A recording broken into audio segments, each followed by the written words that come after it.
الكوميديا اللي ساعات بتبقى كوميديا سوداء اللي موجوده في الحياه، المفروض كنا هنشوف جزء منها بعد شويه.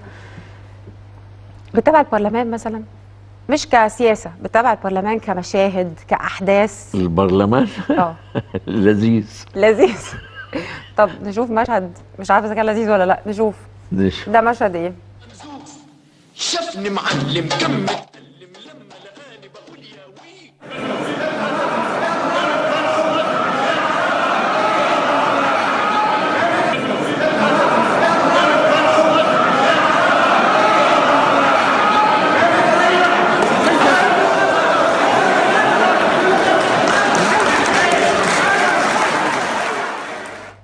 الفنان الكبير سمير غانم تابع مشهد زي ده ازاي؟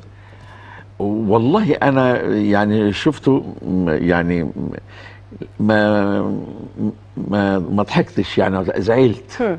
يعني زعلت ما كانش لازم يحصل ده ابدا يعني، بس كان لازم يزعوه ويتشاف. يعني مش عارف، البرلمان ده له ناس كده معينه، يعني بيتولد يقول انا برلماني. ربنا خلقني برلماني.